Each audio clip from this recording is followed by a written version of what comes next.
The hope is over. The time to organize is now. So with that said, we're gonna go into the question and answer. I know everybody probably has some type of question pertaining to what these brothers just put out, but also if you have any kind of case, this is the time to get your legal advice in, and then we're gonna go into the next part of the agenda. So I want to move. We're a little bit behind schedule, and we don't want to keep people here too long. But if we could take the next 50 minutes to an hour dealing with questions and answers, and then we're going to go into the next part of the agenda. Is that all right with everybody?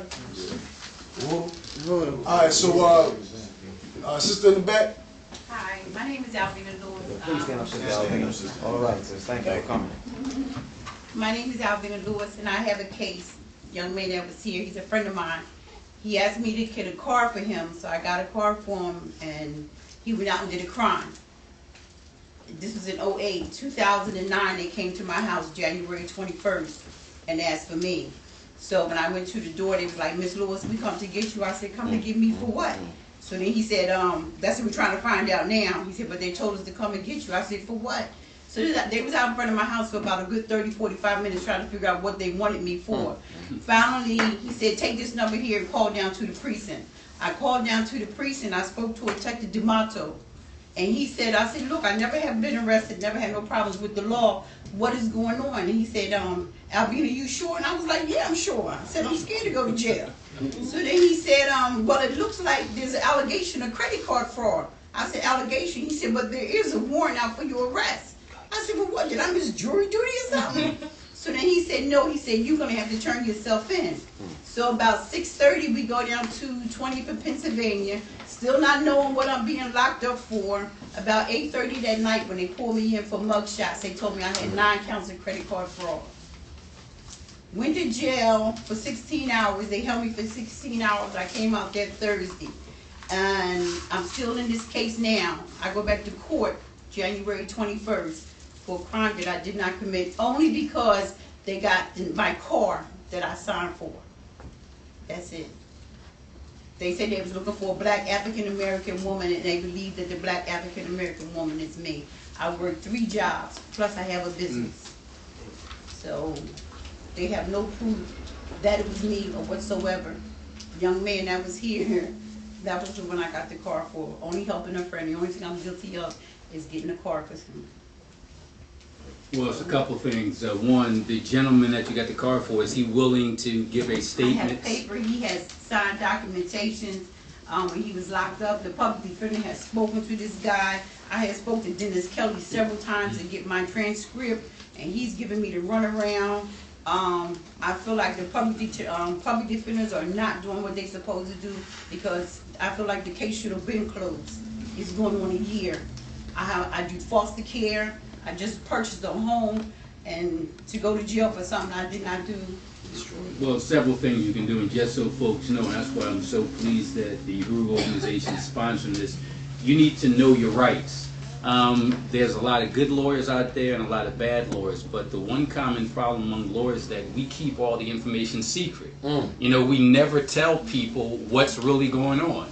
It's like the auto mechanic is never really going to tell you what's wrong with your car because he wants you to keep coming back. Lawyers are really not going to tell you everything, so this is how it works. In every criminal case, first you get arrested, and that obviously already took place. Second thing that happens is you get processed, which means taken down to police station, fingerprinted, photographed, interrogated, that kind of stuff. That's the second thing that already happened. Third thing is what they call a preliminary arraignment. That's where they set your bail. The fourth step in the process is a preliminary hearing.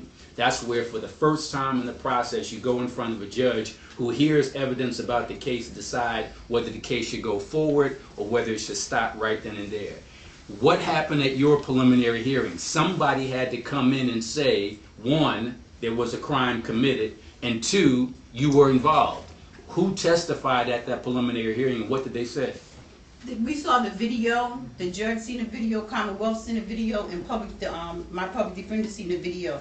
And the lady had she had a perm in her hair and a ponytail. So I tapped a public defender on her shoulder. I said, look at the hair, look at the hair. So she's like, shh, shh, shh. I said, look at the hair.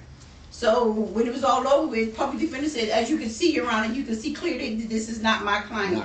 you see that she has extensions in her hair, and that's what blew it. Commonwealth said, Your Honor, we're looking for a black African-American woman. Black African-American women change their hair every single day. Every day.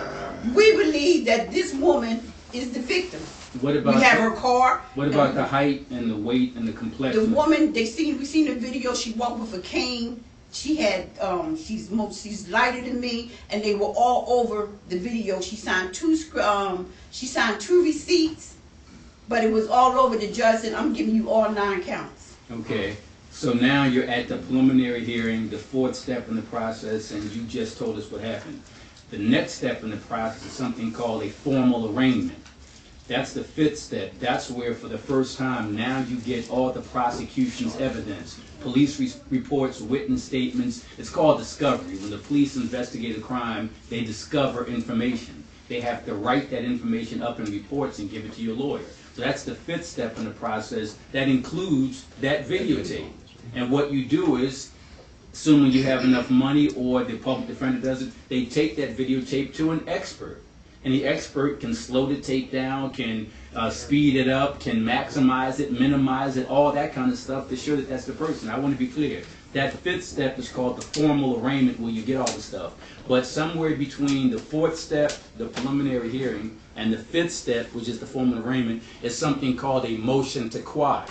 A motion to quash is where you ask a second judge to reverse what the first judge did.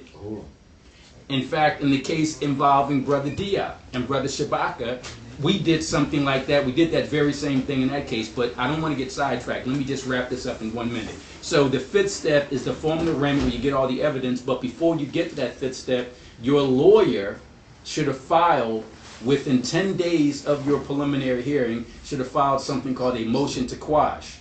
And a motion to quash, as I said, is an attempt to get a second judge to reverse what the first judge had done. And that's critically important, because at a preliminary hearing, the judge is only concerned with 2 things. 1, is there any evidence that a crime was committed? And 2, is there any evidence that you were involved?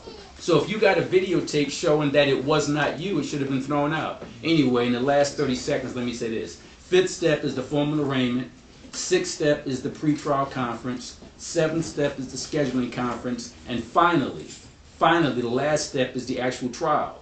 I mentioned in the beginning of my presentation that defendants should give lawyers something to work with, and you've done that. You have no criminal record. So you can bring in what we call character witnesses. Oh, they tried to put me on probation twice. They told me that, we have this program, Albina, and you're perfect for this program. It's called ARD or GR something, and you're perfect. He said, all you have to do is pay back restitution. I said, what the hell is restitution? He said, you got to pay back the money you took off the credit card. I said, what credit card? I'll let Leon take over. Let me just say this. ARD is a great program, or it's a horrible program. It's a great program if you did the crime and can't beat the case. Because that way you're on a special program for about 6 months. Once that time is over, it'll be erased from your record like it never happened. It's called Accelerated Rehabilitative Disposition, ARD. It's a great program, like in drunk driving cases. They catch you driving drunk, you have no defense, you get in the program. So it's a great program if you can't beat the case. But if you're innocent and think you can, don't take the program. And that's what he said. She said to me, I said, she said, well, Albina, the program would be good. I said, well, I'm not taking it. She goes, you sure you know what you're doing? I said, yeah, I know what I'm doing. I'm not taking this case. I said, first of all, I'm a certified nursing assistant. I lost my job behind this. And I don't have a job. He should go, we'll go work at McDonald's. I'll let Leon pick it up from here.